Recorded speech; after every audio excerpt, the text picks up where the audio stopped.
Every day of our lives, we are in contact with objects made of or produced by steel. It has become the economic backbone of the way we Canadians live.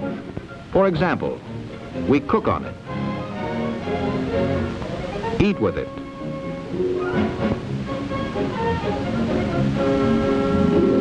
travel in it.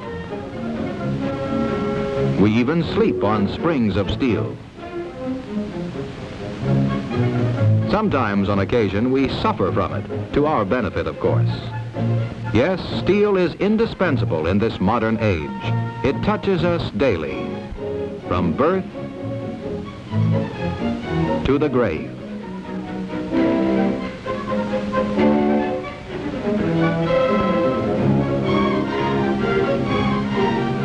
Where then does our Canadian steel come from? How do we produce it? For the answer, we must travel eastward across Canada to the maritime provinces, where the story of steel begins, to Bell Island in the province of Newfoundland.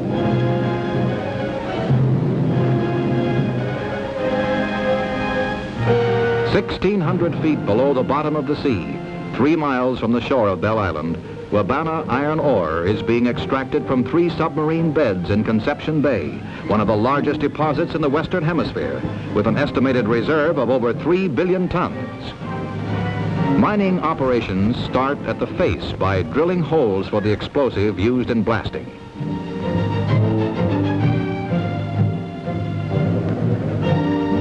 A single charge in multiple holes will blow down as much as 300 tons of ore.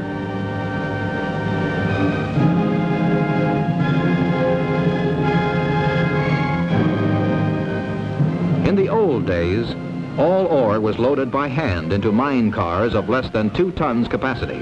Now, several types of mechanical loading machines quickly and efficiently handle the ore.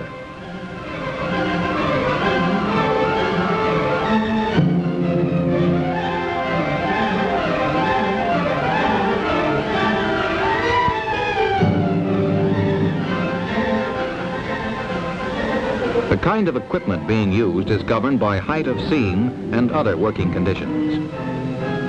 Shuttle cars are used to move the ore from the face to the loading ramps, where 5-ton cars are made up into trains. These trains are then hauled through the mines to a central gathering station underground. First, the ore is dumped by tipple over a scalping screen. From underground storage pockets, it is moved to the surface at the rate of 1,000 tons an hour on the longest slope conveyor system in the world, a conveyor 12,500 feet long. After arrival at the surface, the ore is dumped in a surge pile.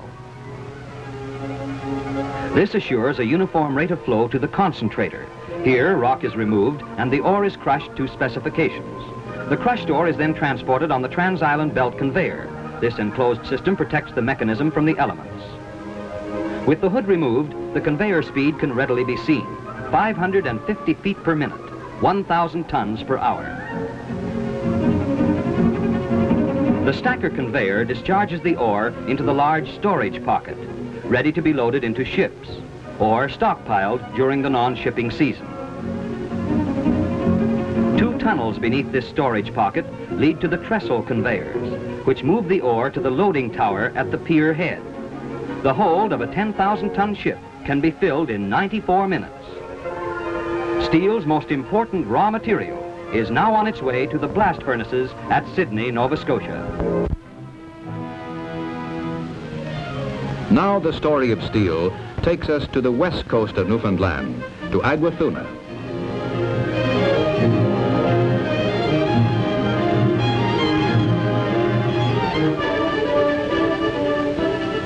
Here, another important raw material in the making of steel, limestone, is taken from the ground.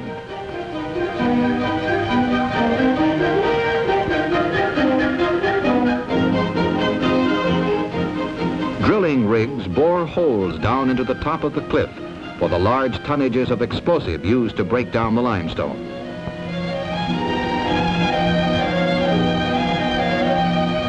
These holes are spaced along the top of the cliff near the edge in preparation for the huge blast. Watch out there.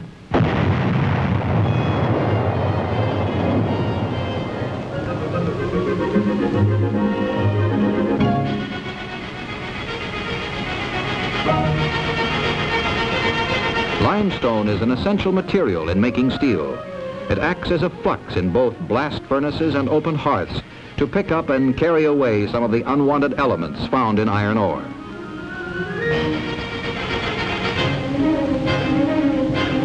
Before shipment, the large rocks of limestone must be crushed to size, and this is done by processing through two separate and different kinds of crusher.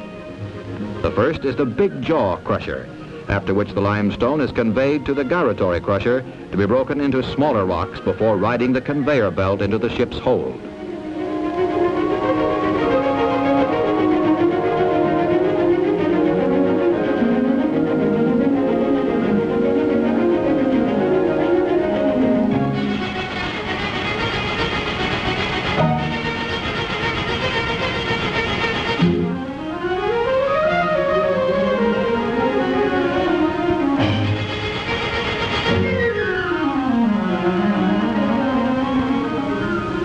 Our next stop with this limestone, after a journey of approximately 150 miles by sea, is the steel plant at Sydney, Nova Scotia.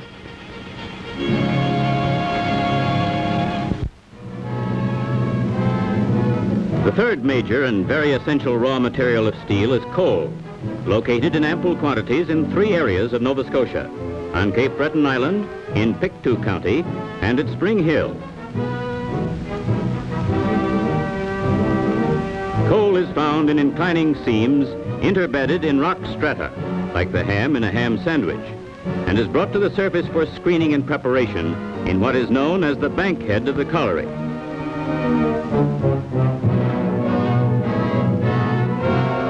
Another activity on the surface around the bank head is the accumulation and distribution of materials used in mining operations, such as pit props and wooden mine packs. Pit props are used to support the roof in room and pillar mining and in roadways and levels.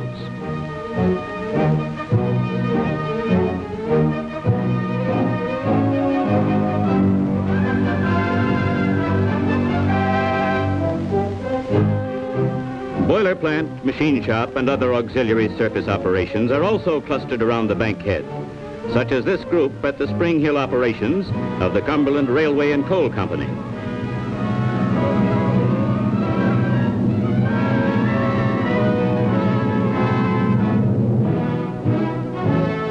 Then there is a change house, usually called the wash house, where the men change into working clothes, safety shoes, and safety hats.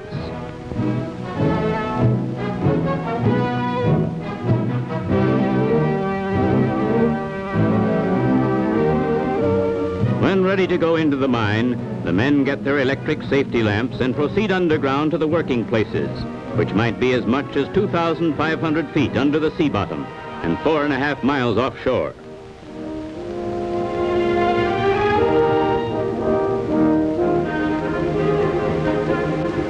Adequate transportation for the men is provided for the greater part of the journey.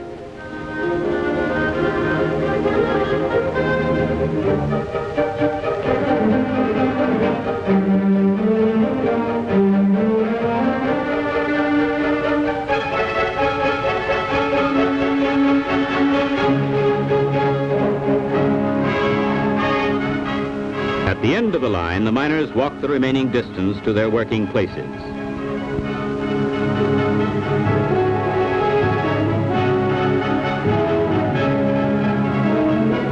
Nova Scotia coal seams vary from 2.5 to 8 feet in thickness.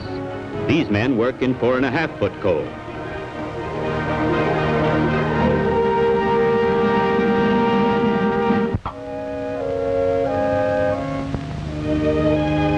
Ventilation is, of course, one of the most important functions of coal mining.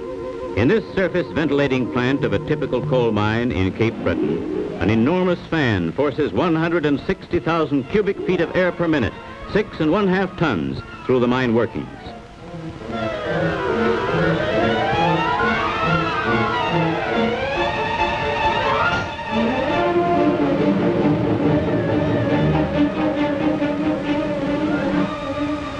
In some mines, the air travels as far as 13½ miles from intake to exhaust. At the coalface, electrically powered equipment has replaced the old hand-operated methods. A cut 8 feet deep along the bottom of the seam is made for the purpose of easier dislodgement of coal by the explosive when placed in these holes being drilled by a power-driven machine.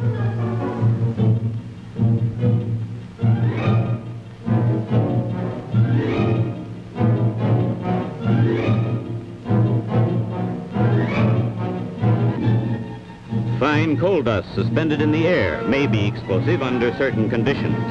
So before the blast, all surface areas nearby are covered with stone dust, which helps to settle the coal dust. The atmosphere at the face is then tested to make sure that methane gas is not present in the vicinity.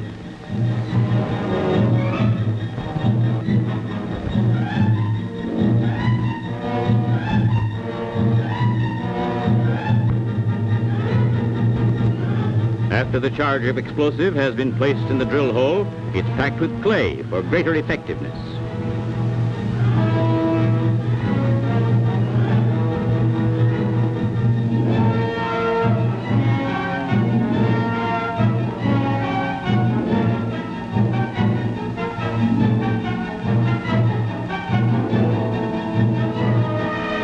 The shot firer then connects his detonator cable to each charge in the many holes in the face.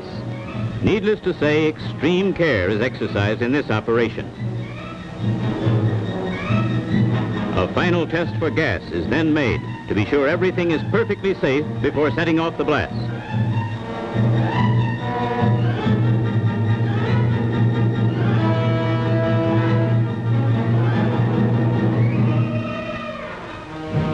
Fire!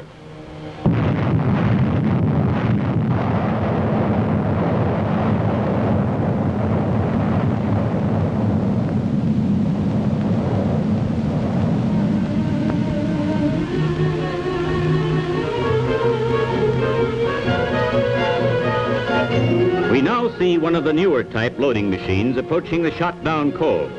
Self-propelled, this mechanical loader moves from room to room in the area as required. Especially designed for work in such mines, it takes the coal in an almost human scooping action and moves it back over the top of the machine, dropping it onto a room conveyor, which in turn moves the coal to the main conveyor system of this section of the mine. This belt transports the coal more than a mile from the working places to trains of mine cars.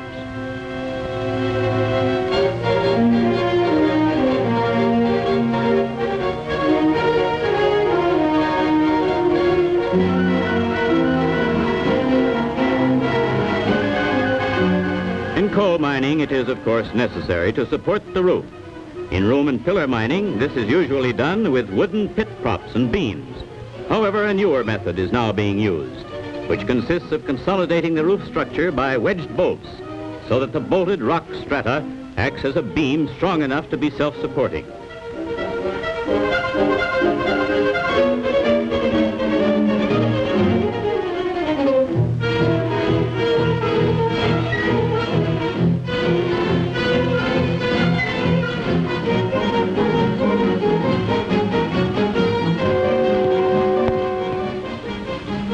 One of the most revolutionary advances in mechanized coal mining in Canada, in fact throughout the entire world, is the DOSCO miner.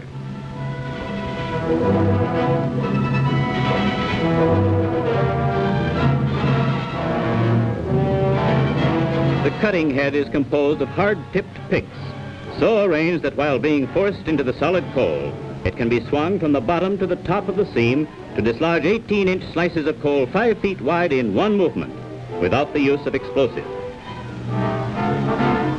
The loosened coal is then brought back from the face by the cutting chains to fall on a cross conveyor.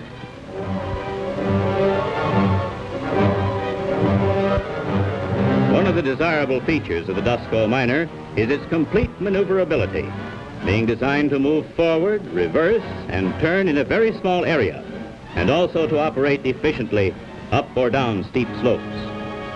It can also be tilted easily by the use of built-in hydraulic jacks, so that the machine can follow the gradient of the seam. Here we have moved to another colliery, where the long wall system of mining is used instead of room and pillar.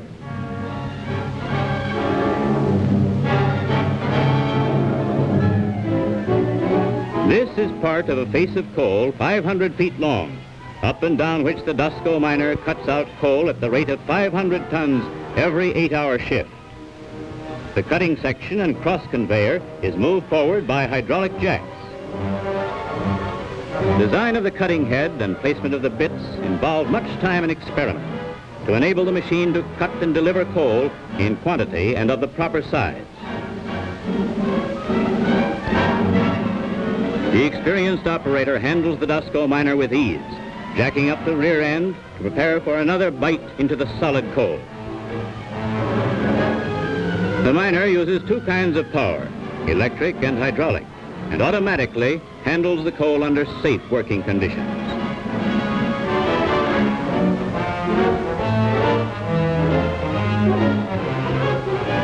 The face conveyor then takes the coal to a special underground mine car loading machine.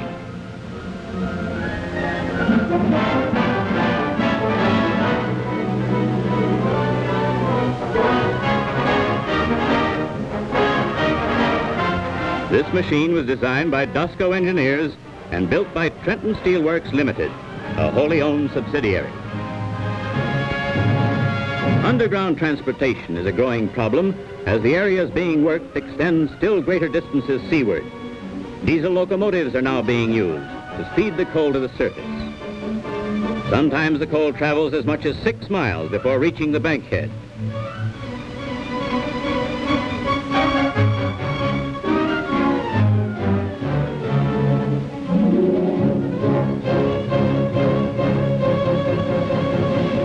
Modernization of surface facilities and equipment and the use of larger, lighter weight mine cars is improving the efficiency at the bankhead. For example, the swivel type coupling on these cars permits them to be tippled without separating the train.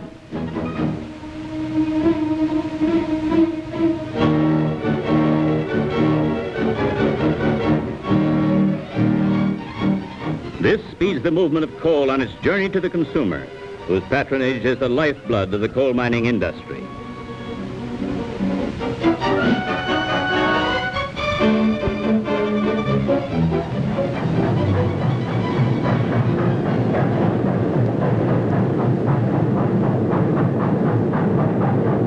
Before delivery, the coal is washed and graded in modern cleaning plants, such as these at Sydney Mines and Stellarton.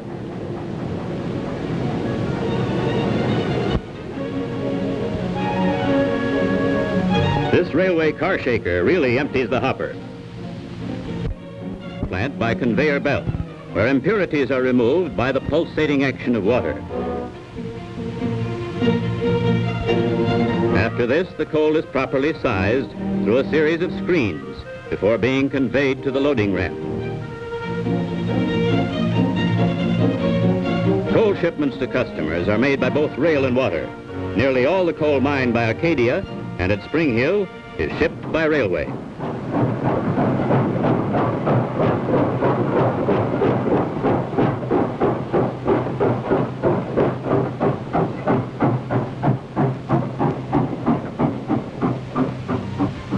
Shipments from Cape Breton are carried by both railway and ship.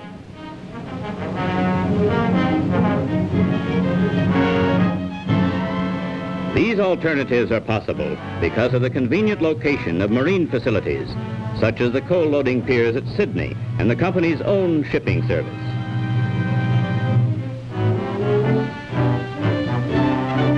Thus, the widest possible use of Nova Scotia coal is encouraged throughout the eastern parts of Canada.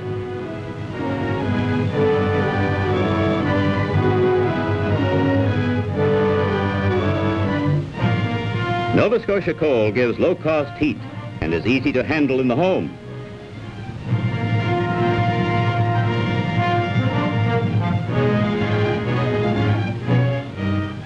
It is an efficient fuel for the transportation systems of the country.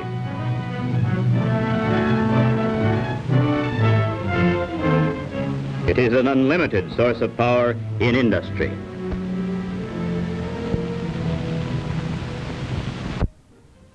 The three most important raw materials needed to make steel, namely coal, iron ore, and limestone, are relatively close at hand.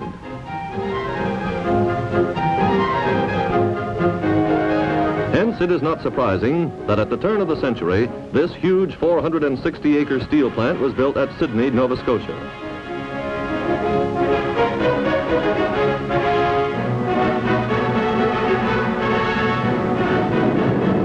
Much of the coal produced by the corporation from its Cape Breton mines is taken by the Sydney plant, where it is converted into coke for blast furnace use.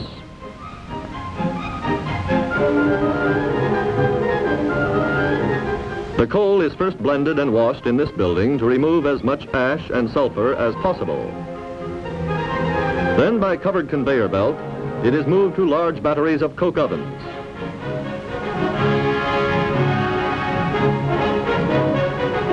Here it is baked or coked at a temperature of around 1700 degrees Fahrenheit. At the proper time, the coke is pushed from the oven.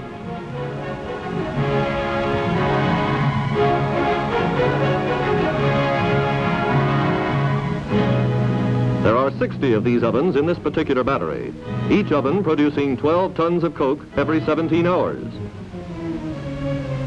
During the coking period, nearly all the volatile matter in the coal has been driven off as a gas for fuel or for refining into usable byproducts.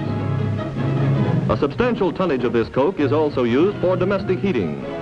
But before all this, the coke is cooled by quenching it with ordinary water.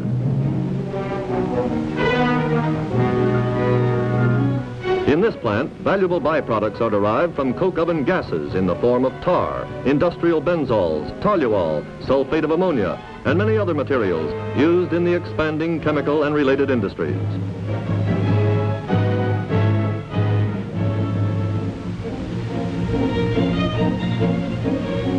Having mined and shipped the iron ore from Wabana, Newfoundland, we must get it into the steel plant at Sydney.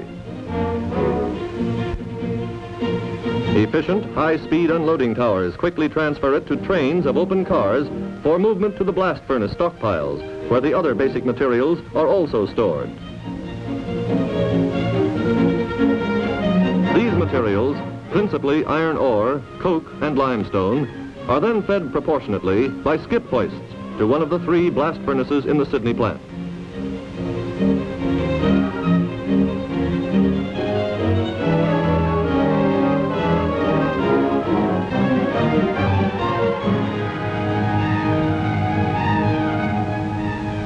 Inside the furnace, air heated to about 1,000 degrees is blown into the bottom of the furnace at the rate of 55,000 cubic feet per minute.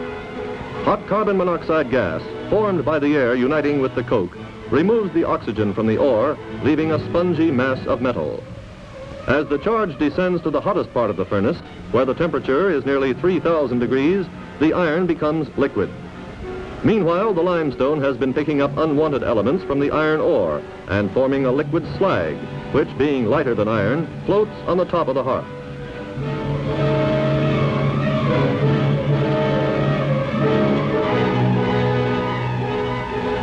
In the cast house, at the base of the blast furnace, the men are now tapping the heat, which is done about every 6 hours by a specially designed drill or with an oxygen torch.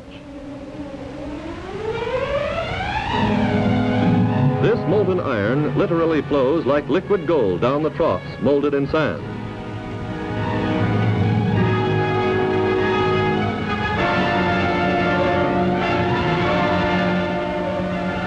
Finally, the molten iron reaches a train of huge ladles in which it is moved, still in liquid form, to the open hearth department, where the molten iron is refined into steel.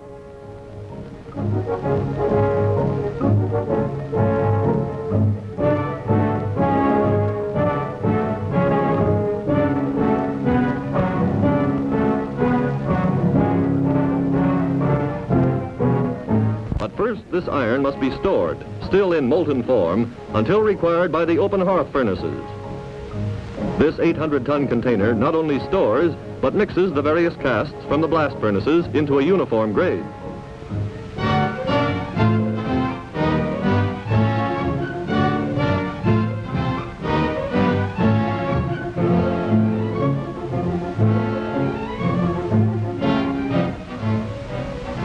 A secondary, but also a very important material in the steel-making process is scrap. Scrap is assembled and shipped into the plant from all parts of the country, is accumulated in the scrap yard, and cut up by torch and shear for easy handling when charging the furnace. Electromagnetic cranes put this prepared scrap into charging boxes, ready for the open hearth furnaces. Here, 175-ton furnaces purify pig iron, chiefly by the removal of phosphorus and other undesirable elements. The charging ram, a mechanical giant, puts in limestone and other basic materials.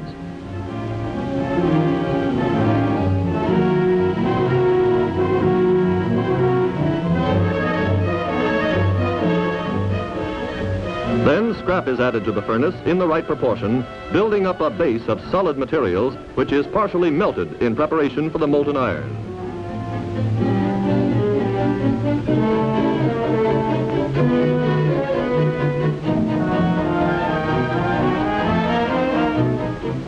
We now go back to the hot metal mixer, which is pouring molten iron into the open hearth charging ladle. The ladle is moved by crane to the front of the furnace and is poured into the furnace through a removable runner.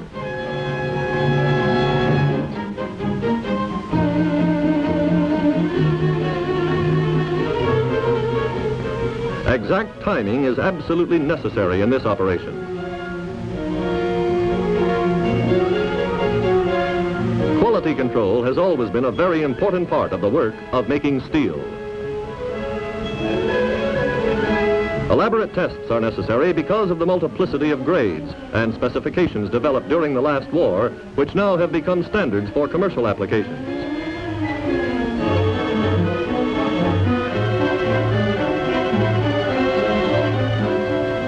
Now, after several hours under temperatures ranging up to 3,000 degrees, the liquid steel, refined to specification, is poured into ladles by tilting the huge furnace.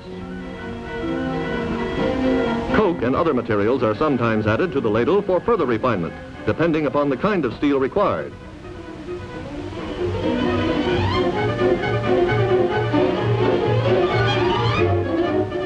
The molten steel is then poured into ingot molds. Allowed to cool and solidify in these molds, the steel is now ready for further processing and shaping.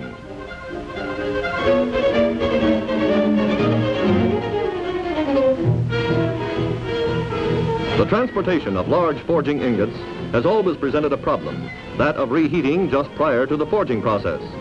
Allowing such a large mass of steel to cool completely, later to be reheated, causes some change in its molecular structure. After much research and study, DOSCO engineers finally came up with a solution: the shipment of red-hot ingots in a specially designed railway car.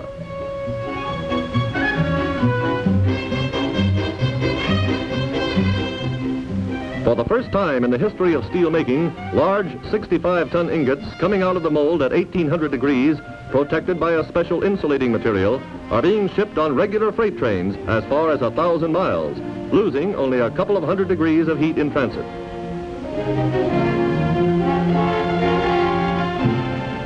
This DOSCO innovation prevents stresses and strains inside the ingot and produces a higher quality forged product.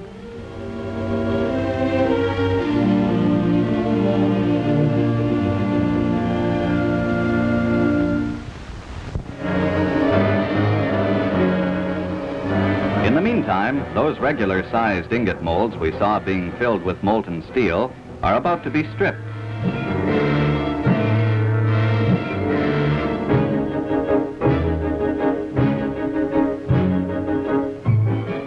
A train of hot ingots is moved from the stripper into the soaking pit section of the blooming mill.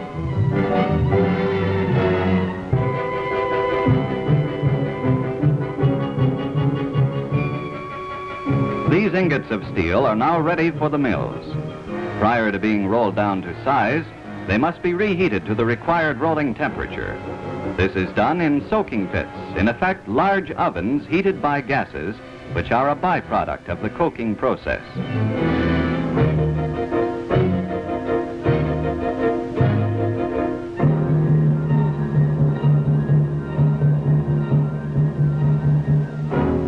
ingot has been brought to a uniform temperature of about 2200 degrees inside and out, and is now entering the blooming mill. In March 1953, DOSCO's new electrified blooming mill, one of the most modern of its kind in the world, was first put into operation and has since justified the large capital expenditure involved through a better balanced and more efficient operation in all departments of the Sydney steel plant. All activities of this mill are controlled by experienced men in the air-conditioned operating pulpit. These men call for delivery of ingots from the soaking pit by a simple signal system, which in effect provides an almost continuous supply of steel. The electrically operated roll conveyor swiftly moves the ingot weighing as much as 7 tons to the mill proper, and it is here that steel starts the long and tortuous journey to its finished form. By far the largest percentage of semi-finished steel is made or shaped by some form of rolling mill.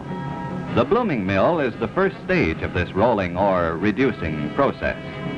Back and forth under tremendous pressures, the size of the ingot is reduced into a so-called bloom of steel, the required dimensions being attained by skilled manipulation. Power for this huge mill is transmitted by these large spindles from electric motors of 7,000 horsepower housed in a special building adjacent to the mill. The long bloom of steel is now ready for the shears and further processing. On this huge shear, the rough ends are cropped off and the bloom cut to specified lengths.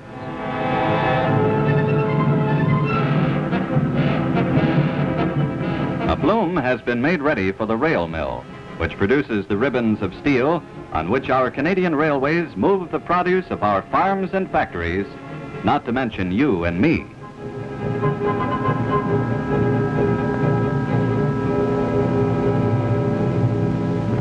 The rail bloom is first reheated before going to the rail mill, which, unlike the blooming mill, is made up of 3 stages of rolls side by side.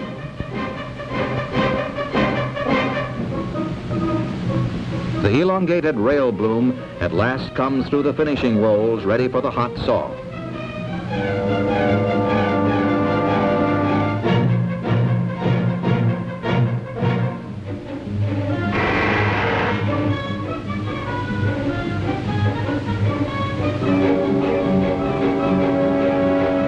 Here the rail is cut into standard lengths of 39 feet. Until 1932, rails were allowed to cool naturally on a so-called hotbed such as this. The safety of rail transportation has been greatly improved by the well-known Mackey process invented at Sydney. Controlled cooling ensures uniformity and strength and helps prevent internal fissures and shatter cracks. This process is now standard practice in most rail mills throughout the North American continent. However, before shipment, the cooled rails must be accurately straightened in this modern finishing mill.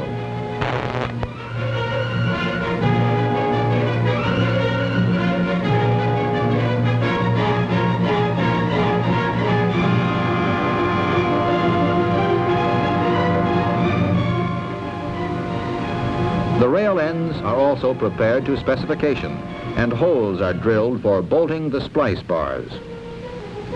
Yes, Dominion rails are used in all parts of Canada and in other countries throughout the world. Machines are important in the making of steel, yes, but the capacity and skills of these men are just as important in guiding the mechanical giants. Medical and nursing aids are available to these men, and standards have been established for their physical welfare. Plus a very active program of safety education on accident prevention, protection for the men who manipulate the red-hot metal into usable forms and shapes.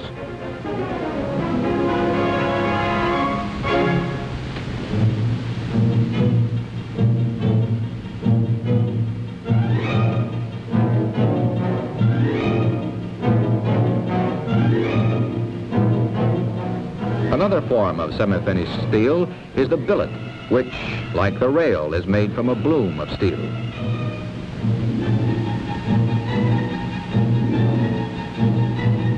Cut into lengths of 30 feet, billets range in cross-section from 1 3/4 to 3 1/2 inches.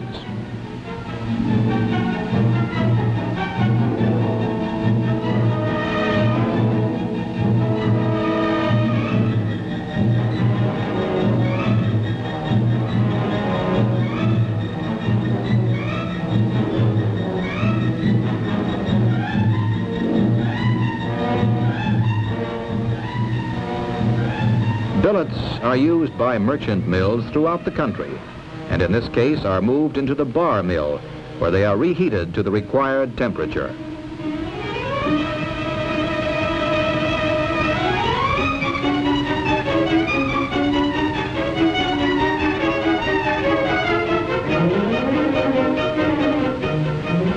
Then the hot billet is put through the roughing rolls of the bar mill, a combination of continuous and staged rolls which reduce the steel in size and shape it into squares, rounds, flats, and angles.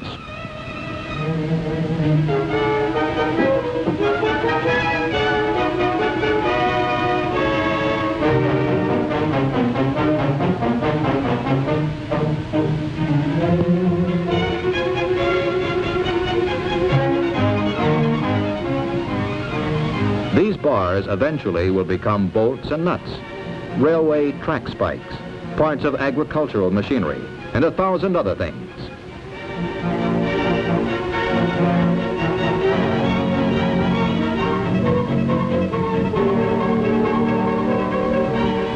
Another active department of the Sydney steel plant is the rod mill, where billets are reduced in cross-section in continuous rolls.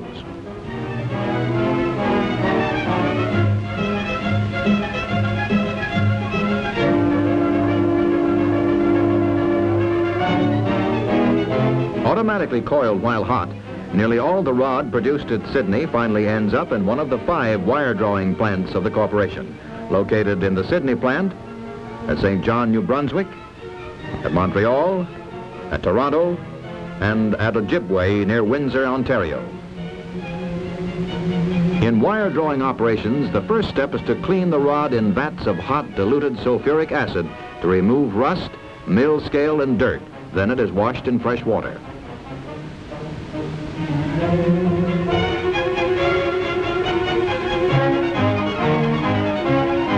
The next step is to immerse the rod in hot milk of lime. After being dried in ovens, the rod is then fed to continuous drawing machines. This equipment reduces the diameter of the steel, and as wire, it is wound on spools, ready for further processing.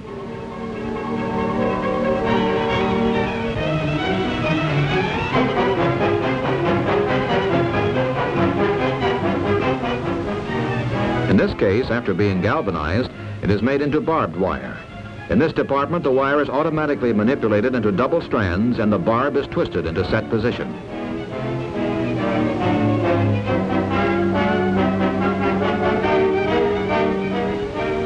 Large quantities of wire produced at Sydney are used in making nails of all sizes and kinds. Nails from the extremely large size, used primarily in the heavy construction industry, to the very small nail and its thousands of uses. Using a finer wire, these small nail machines operate at a much faster rate than the larger units. A study in contrasts. For many special purposes, part of the nail production is galvanized, which in effect means that the nails are immersed in a molten bath of zinc, which protects against rust and corrosion.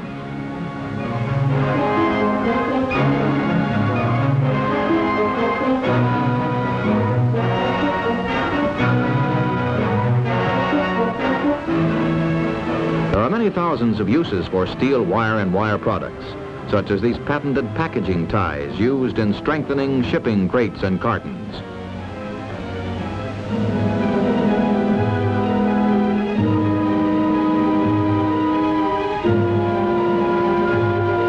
Yes, in this vast steel plant employing some 5,000 people, DOSCO is producing the basic wealth of steel for a growing Canada, from ore to finished product, entirely Canadian in origin.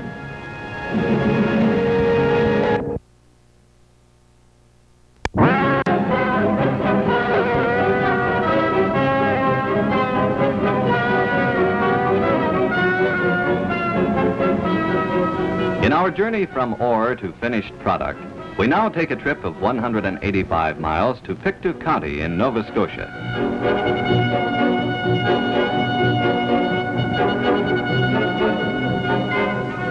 Here at Trenton, the plants of Trenton Industries Limited, Eastern Car Company, and the Trenton Steel Works are located.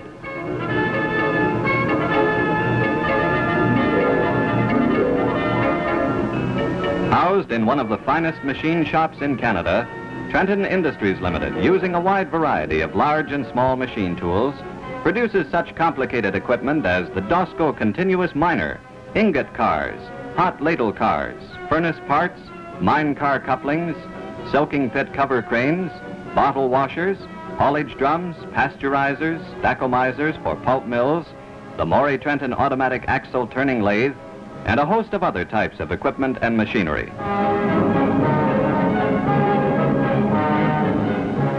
Plus, chain conveyor systems for coal mines. Canadian manufacturing rights also have been secured for the production of turret lathes and other machine tools for distribution in Canada and all parts of the world. Precision is the watchword in this shop where the finest of mechanical skills are essential in assembling the tough but delicately balanced parts of the DOSCO miner, which, as you remember, does a remarkably efficient job of producing coal under difficult conditions. In a shop occupying a floor area of nearly 400,000 square feet, we now take a look at how railway freight cars are made by Eastern Car Company.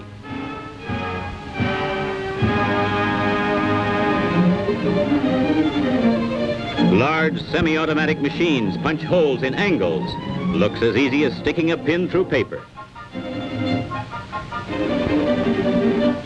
Other machines cut and shape thick plate, just like you and I would bend cardboard. This giant presses out shapes of steel for sub-assembly into the hundreds of parts of the finished car.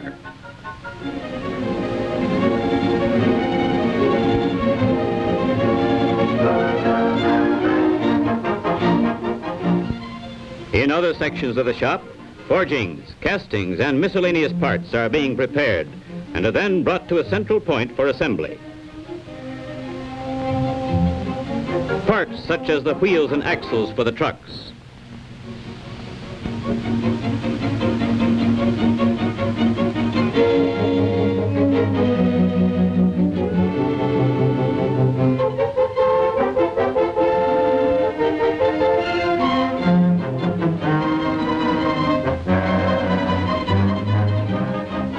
Coming to the starting end of the main assembly line, the various parts of the car are put together by experienced men.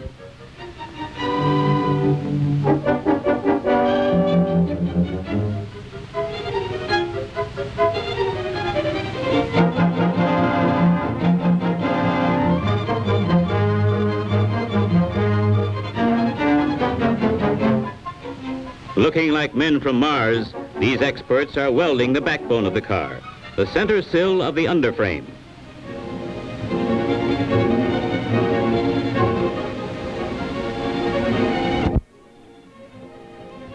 After bolsters have been put on the frame, the finished truck is put in place on the assembly line.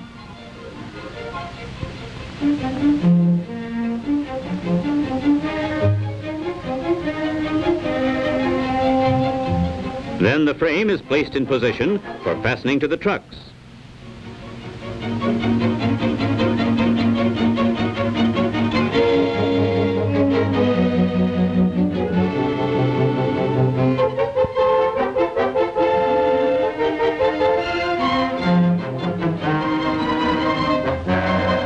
But before this is completed, a lot of work must be done to the frame, such as the installation of cross bearers and floor stringers.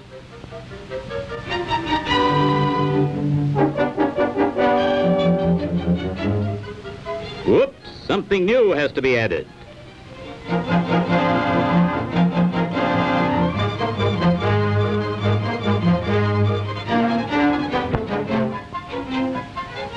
Bedlam Bust Loose has nothing on this for noise.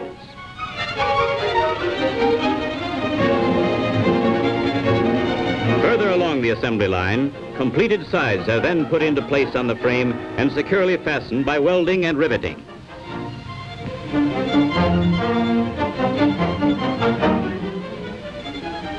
Final touches are then given to the car before it's taken to a special building where rust and mill scale is removed by shot blasting and where the car is given the primer coat of paint.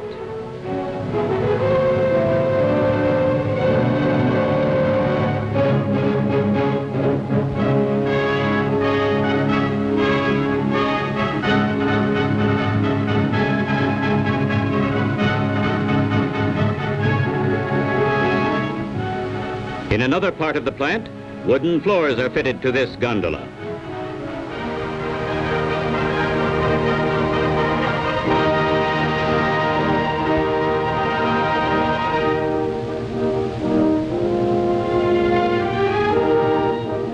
Then it is ready for the final coat of paint.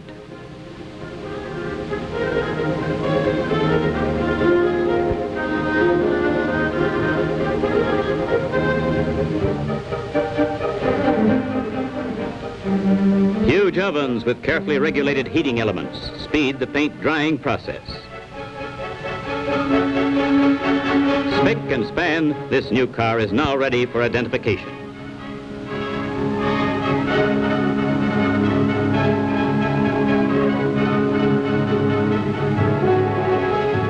Production facilities of this plant can turn out between 16 and 20 cars of all kinds every day, plus underground cars used in ore and coal mining operations.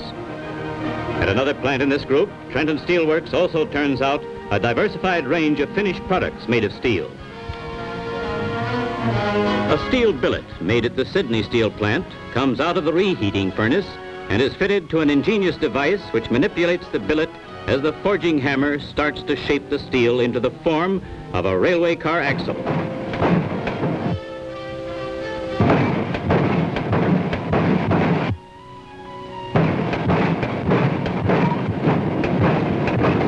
Incidentally, this is the only plant in Canada where steel is forged into railway freight car axles.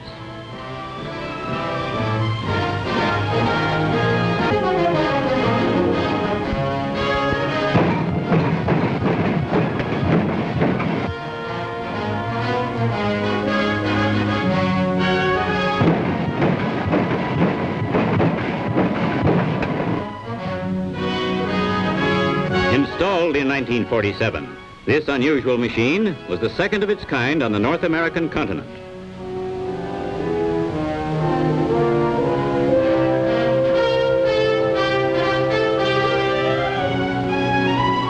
When the axle has been fully cooled on this rack, it is given a careful inspection before the ends of the rough forging are cut off and the axle centered on this cutting lathe designed and built at Trenton.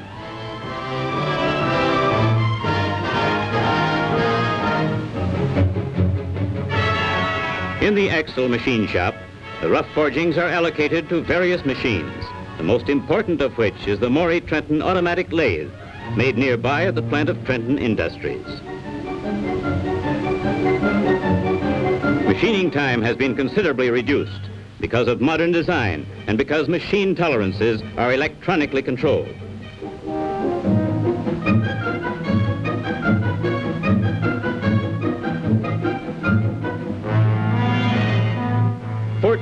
Separate cutting heads are used on this lathe.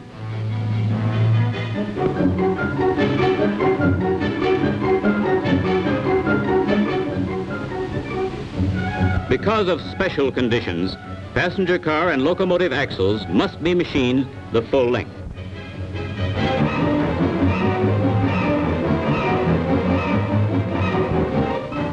In this building, we find one of the most modern plants in the world for the production of shells. Shells for the protection of our way of life against the aggressor.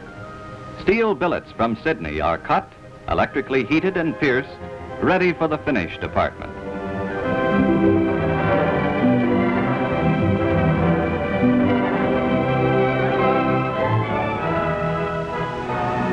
Here, the pierced billet is rough turned.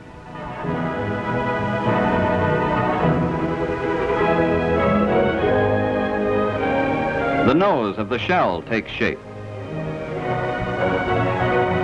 The rough shell is heat treated,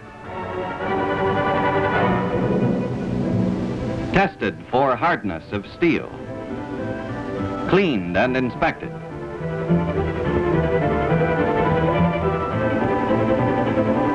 and then put through a long series of finishing operations.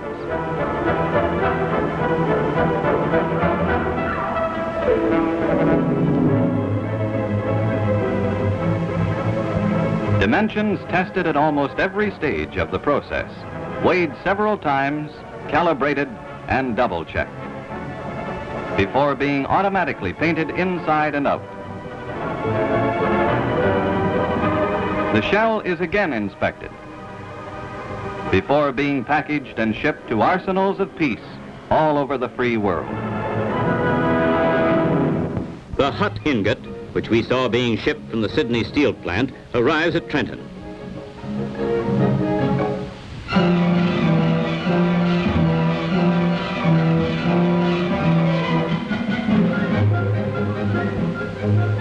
Here it is brought up to uniform heat throughout in large reheating furnaces.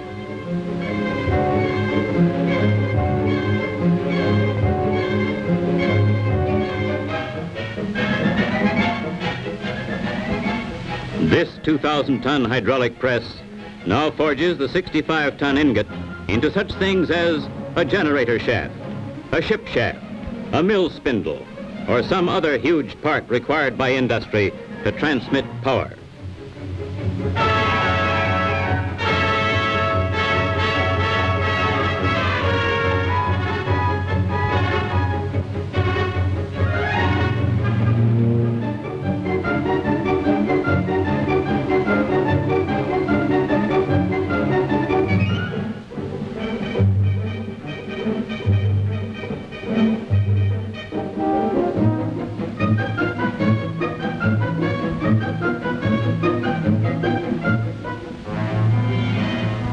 After being worked to the required shape by this press, the forging is heat treated in a special furnace before being moved to the turning shop. Here, some of the largest machine tools in Canada turn these steel giants to precise specification. A propeller shaft or crankshaft is now being readied for installation, perhaps in a new ship or one being repaired at Halifax shipyards.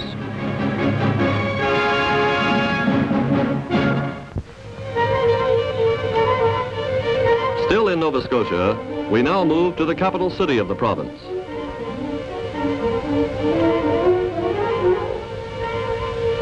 Here, against a background of Canadian history and a distinguished tradition of ships that ply the seven seas, Halifax Shipyards Limited, established nearly 100 years ago, operates fully integrated shipbuilding and ship repair facilities on both sides of the harbor.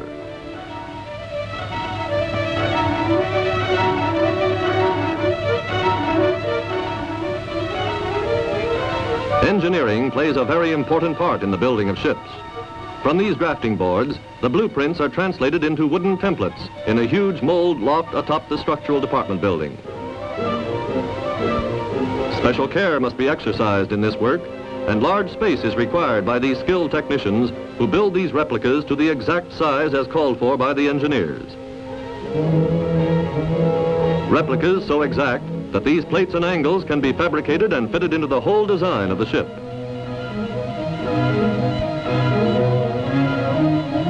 In the plate department, the plates and angles are sorted out, and then to make sure that no mistakes are made, these platers are marking the steel from templates. A special care is necessary in this work so that when the steel is moved to a plate bender, for instance, nothing is left to chance.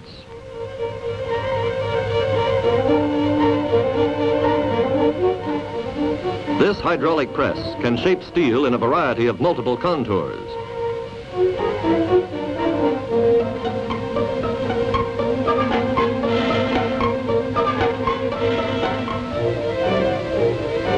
All sizes and different kinds of shaping and fabrication are performed in the structural department. The bow of a ship is beginning to take shape.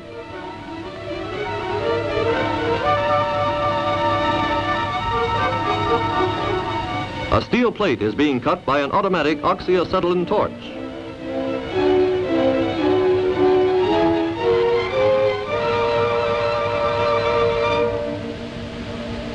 A large plate is being bent on this huge roller.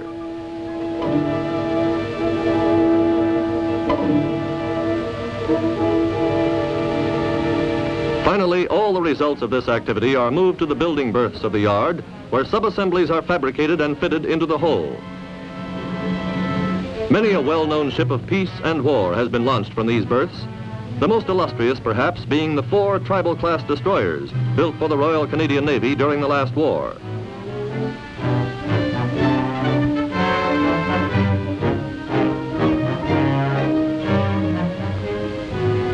Here, a new ship has just been started, while another is nearing completion.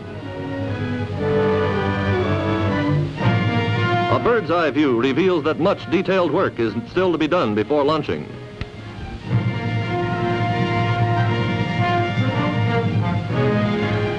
Another service to ship owners on the North Atlantic coast is this huge floating dry dock, which can dock and lift ships as large as 25,000 tons.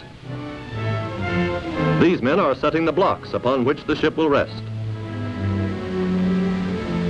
Some mariner must need attention because the dock captain is setting the machinery in motion to sink the dock.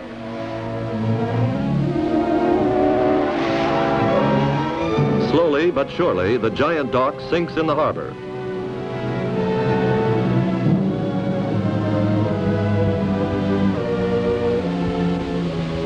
The dock looks to be about the halfway mark, but is still going down and is almost ready for the ship. Here she comes. When the vessel is centered properly on the blocks, compressed air is pumped into the dock tanks to raise it and the ship, so that the trouble can be taken care of with efficiency and dispatch.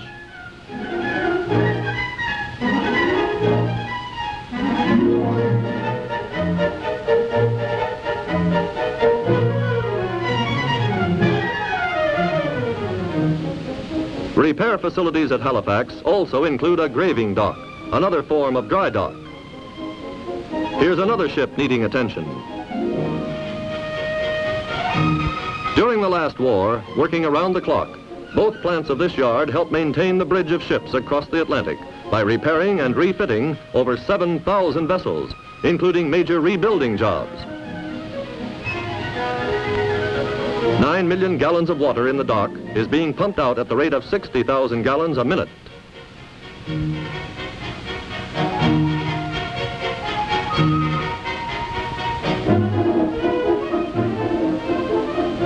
The ship is now ready for the special skills of workmen whose years of experience have produced outstanding records of achievement.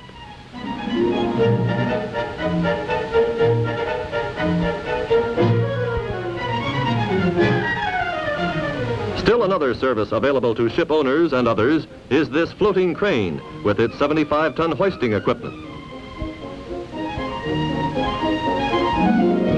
A valuable asset when refitting ships with such heavy items as boilers and engines. The hull crane is also used to handle heavy objects at various other points in Halifax Harbor. With its skilled manpower and modern equipment, Halifax Shipyards is helping with the use of steel to build a strong Canadian economy.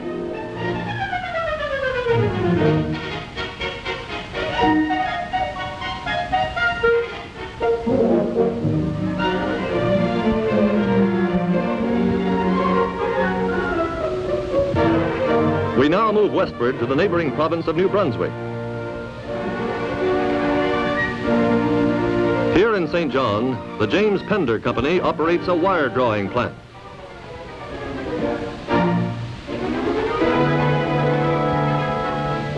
Pender's principal production is wire nails, nails which are distributed to the maritime provinces and the West Indies.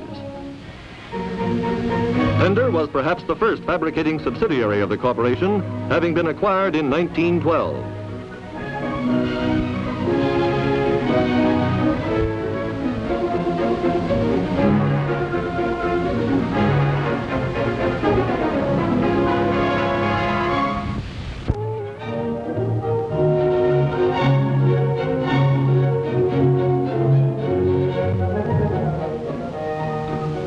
To better serve the growing central Canadian market with steel products and to help overcome the competitive handicap of long distances from the eastern seaboard, Montreal was chosen as the site for another subsidiary in an area demanding quick, efficient service and an extremely wide range of products.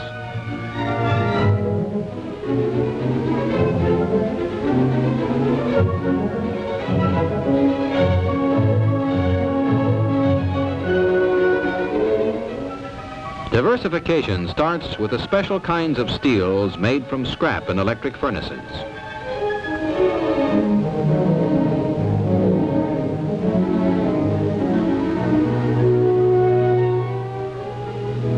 Special charging buckets with orange peel bottoms held together by manila ropes are filled by an electromagnetic crane.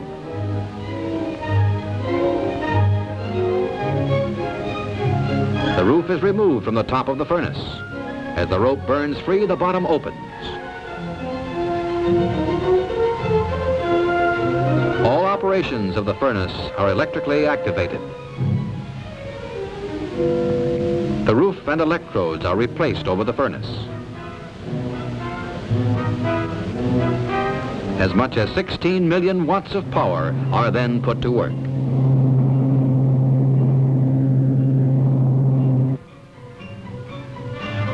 A sample is taken for test purposes, and then after about 3 hours, the furnace is ready to tap.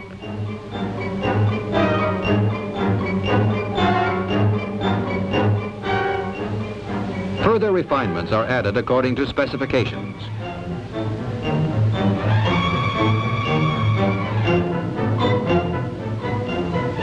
Then the ladle of molten steel is moved over to the ingot mold stand. The largest percentage of steel made at this plant is used by the rolling mills.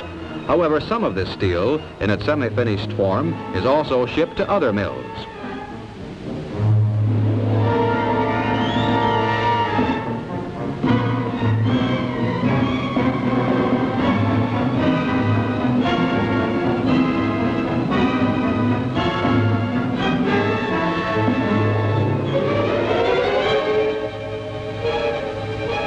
But by far the largest tonnage of semi-finished steel used in this large modern rolling mill comes from the Sydney steel plant. Billets of various sizes and specifications are stored in an area adjacent to the main building. They are then put through a reheating furnace before entering the 18-inch mill.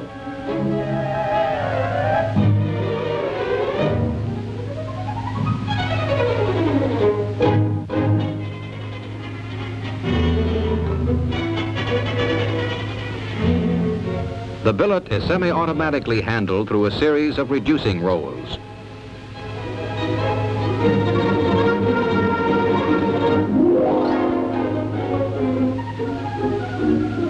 More than 300 different sizes and shapes of steel can be rolled in this mill.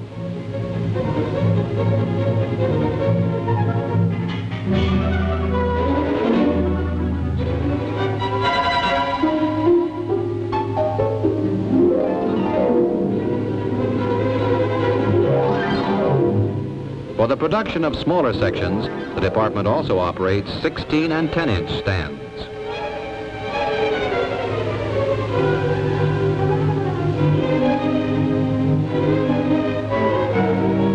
This looks easy, but actually requires a great deal of experience.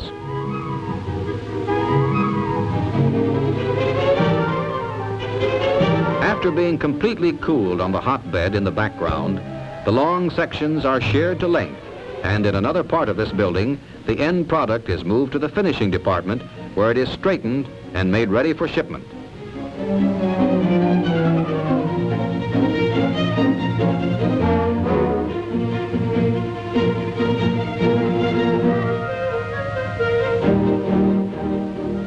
Another very important department of this Montreal plant is the pipe mill, where a special kind of steel known as scalp in long flat strips is heated and pulled through a forming bell into butt-welded pipe ranging in size from 3/8 to 4 inches in diameter.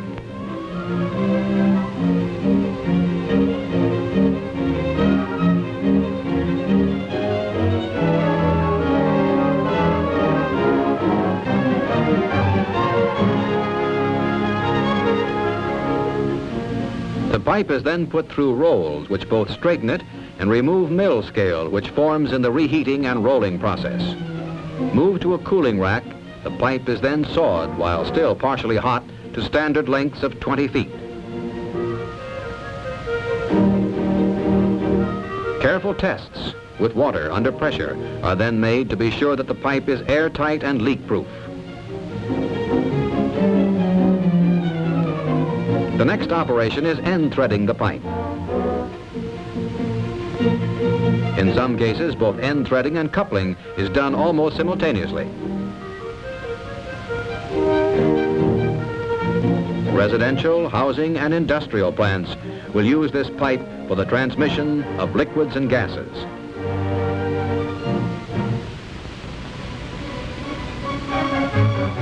One of the 5 DOSCO wire drawing plants is also part of the Canadian tube and steel operations. Here, steel rod from Sydney is cleaned and coated with lime.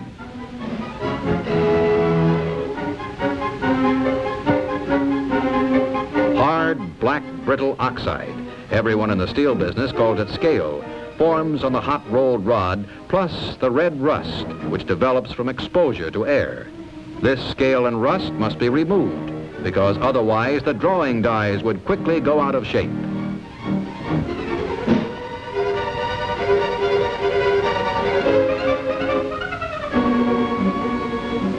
The rod is then drawn into wire through progressively smaller dies on this automatic continuous machine.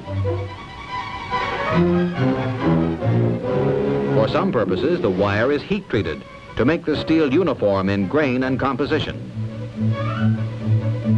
But most of it is used just as it comes from the first heavy drawing machine, or is further processed into fine wire. In this case, copper-coated wire for the bookbinding trade.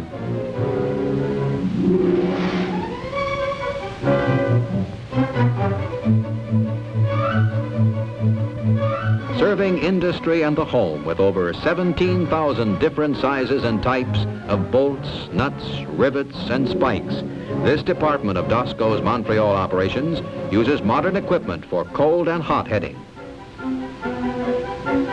for slotting, and fully automatic roll threading machines.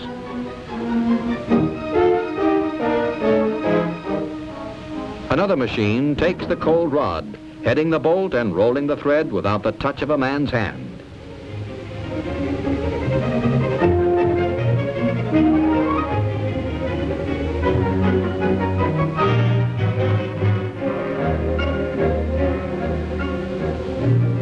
This big baby turns out the larger sizes of bolts and rivets used in heavy construction and on large machinery installations.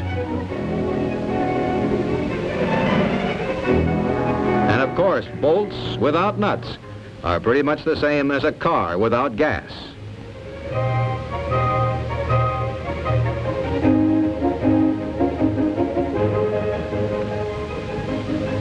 Because of size, the bars for large spikes are first heated and then put through the machine red hot.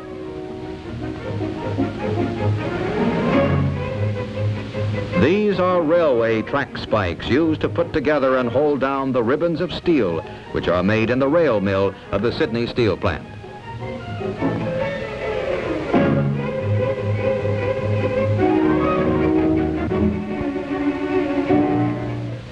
Large bolts, such as these track bolts, are cut and shaped from heated bars of steel.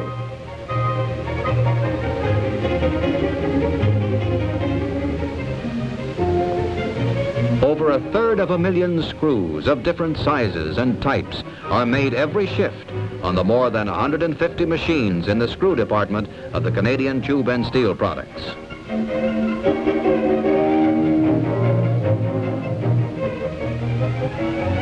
Yes, hundreds of different steel products are made by DOSCO in Montreal, including fabricated fencing and gates for home, farm, and industry.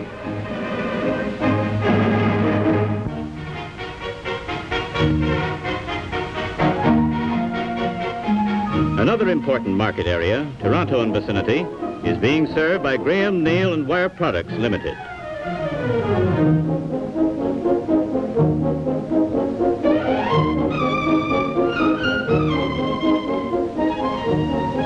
One of the principal products of this plant is strip steel, used in a wide variety of manufacture, such as electrical appliances, bicycles, and toys.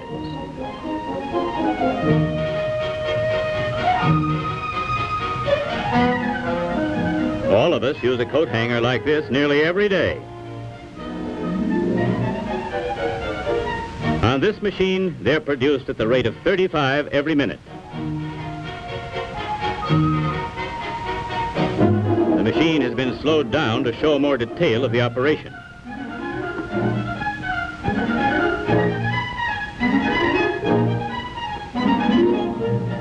Farmers use a lot of these bale ties for trussing up hay.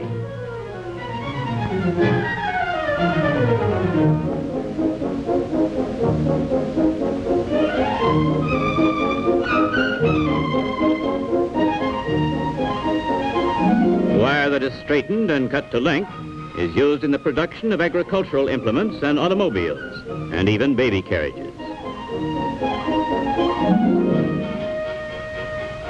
Wire is also spooled for sale to owners of automatic hay balers, now used so extensively on the farm.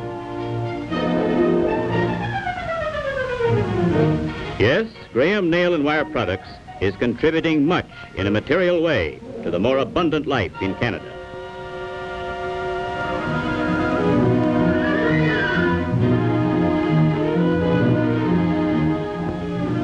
Still on our way westward, we arrive at Ojibwe near Windsor, Ontario, where Canadian Steel Corporation operates an integrated wire drawing and fabricating plant.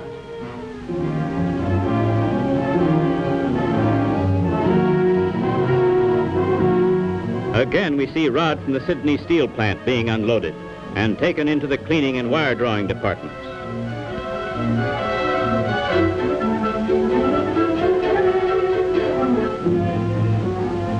Most of the wire used in this plant is first galvanized. That is, it is drawn through a bath of molten zinc to protect it against the elements.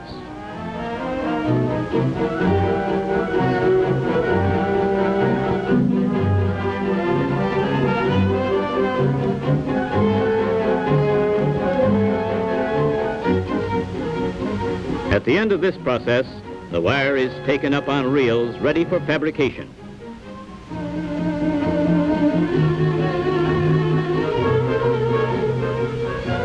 In the meantime, elaborate tests are being made in the control laboratory to make sure that the wire is up to specification. The greater part of wire production at Canadian Steel finds its way to these weaving machines, where the wire is made into fence of all kinds, for the farm, home, and industry. Stock fence, pasture fence, ranch fence, sheep, hog, and poultry fence. Fence made with 3 different kinds of knots.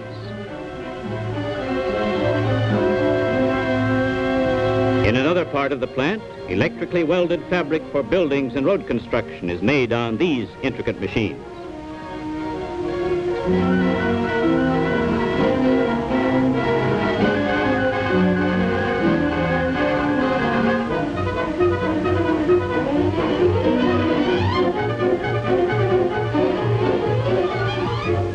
Here is where DOSCO's famous chain link fence is fabricated on automatic machines.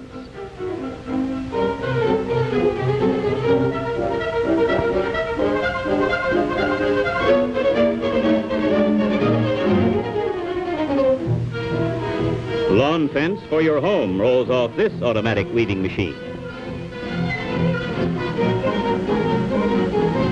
Posts and gates of all types of fence are made here to establish standards or to individual specifications. Thus the steel, which started its long journey as a raw material at Wabana, finally ends up, in this instance, in a form designed for your protection, convenience, and comfort.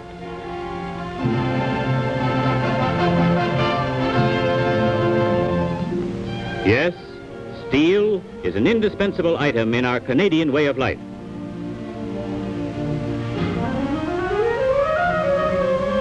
Still in the vicinity of Windsor, our story brings us to Walkerville, Ontario, where we visit the Canadian Bridge Company.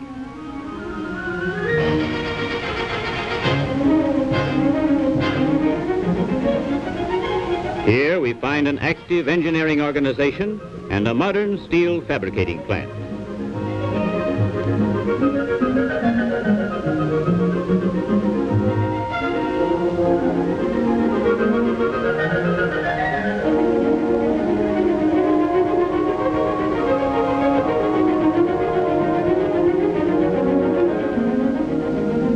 This company pioneered and has since designed and fabricated nearly all the electrical transmission towers in service in Canada, including radio, radar, and television masts.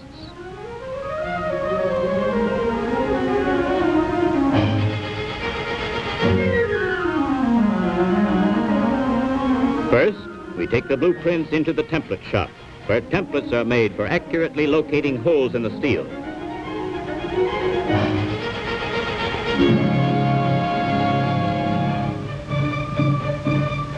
Then in the tower department, the steel is punched, sheared, and shaped on a wide variety of equipment.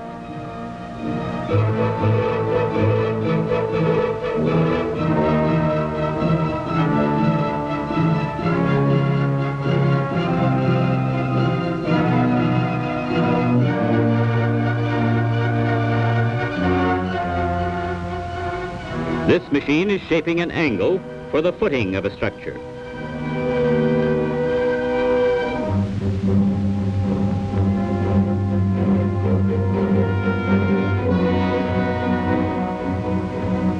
Before being shipped, all of the more than 250 pieces in the average tower are galvanized in one of the 2 largest pots in Canada, each containing more than 100 tons of zinc.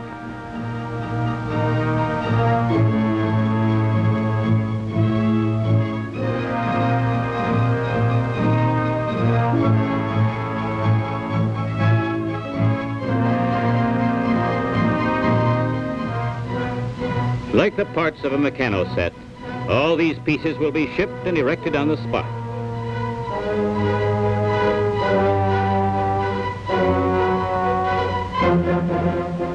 Thousands of towers by Canadian Bridge have been shipped to India, New Zealand, Brazil, and other far-off places.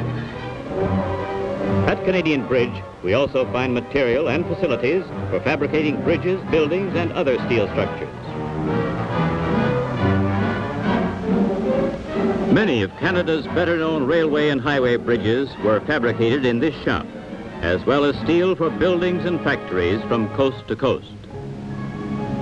Steel plate is moved into shearing position, and on giant machines, it is cut just like butter.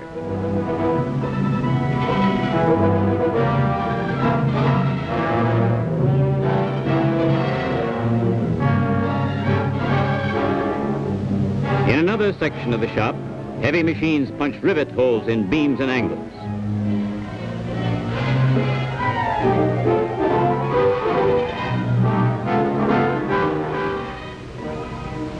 Then various parts of the structure reach the assembly department. Some of the parts are bolted, but most of the structural shapes are riveted or welded.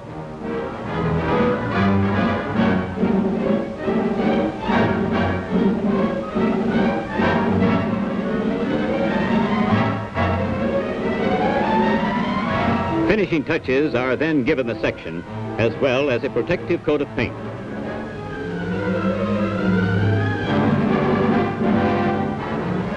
On the way, this and the many other parts of the structure are put in the shipping yard, are sorted out and made ready for shipment to the site.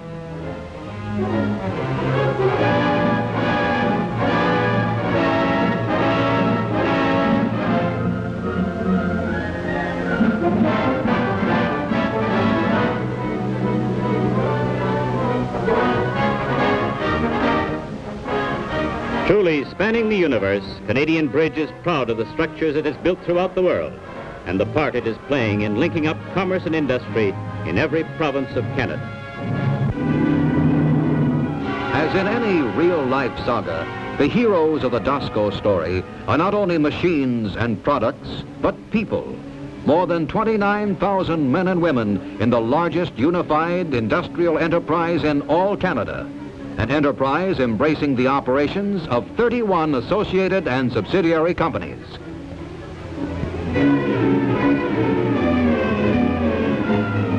Yes, the story of coal and steel. Steel in the myriad shapes and forms and sizes we see all around us, and on which so much of modern life depends, is the story of man's ingenuity and productivity, of minerals wrested from the earth, of the giant retorts of the modern alchemist, of scientists plotting the forward course of progress, of molten metals poured and pounded, rolled and riveted, and of ships of peace and war. But what of steel itself? In the last analysis, what is steel? The answer is, it is our surest guarantee of prosperity and security in the turbulent world of today and in the tranquil world of tomorrow, when the frontiers of all nations will be like ours, frontiers of peace, bridged with bonds of friendship, forged in steel.